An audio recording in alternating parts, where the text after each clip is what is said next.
না, ম্যাচটা 50-50 ছিল।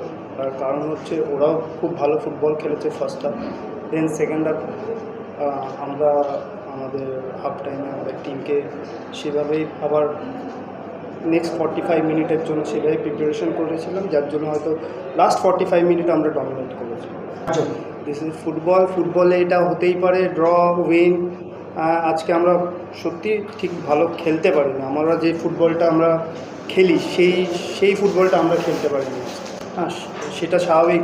মোহনবাগান একটা ভারতবর্ষ তথা এশিয়ার one of the oldest club, তাদের একটা অবশ্যই আছে। আমরা চেষ্টা করছি যে আমাদের এই ইয়ং ছেলেদেরকে যেভাবে তুলে ধরে সুপার সিক্স, এরা এক্সপিরিয়েন্স হচ্ছে, এই এক একটা ম্যাচ খেলছে, এক একটা পরিস্থিতির সাথে ফাইট করছে।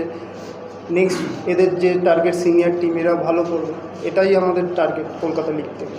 এটাই আমাদের কাজ যে আমরা যখন টিম পিছিয়ে পড়ে, মোরালি ডাউন হয়ে যায়, তাদেরকে কিভাবে চিয়ার আপ করে আবার ম্যাচে ফিরিয়ে আনা যায়, এটাই আমাদের কাজ।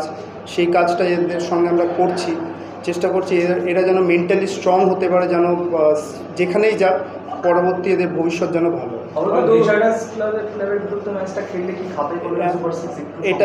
এটা আমার অ্যান্সার দেওয়ার কোনো জায়গা নেই, কারণ এটা আমাদের কাজ হচ্ছে খেলা, বাদ বাকিটা ম্যানেজমেন্ট আর এই আইএফএল।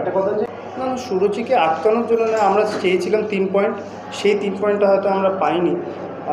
সেভাবেই আমরা প্ল্যান করেছিলাম যে ওরা যে ফুটবলটা খেলে তার এগেনস্টে আমরা আমাদের স্ট্র্যাটেজি অনুযায়ী ফুটবল খেলবো, সেটা করতে পারিনি। কারণ আমরা একটু অনেকটা গ্যাপ হয়ে গেছিলো, ম্যাচ ছিল না মাঝখানে, যার জন্য একটুখানি আপ ডাউন হয়েছে ফুটবলে। জাস্ট সেটাই আবার সেকেন্ড হাফে আমরা হয়তো ফিরে পেয়েছি।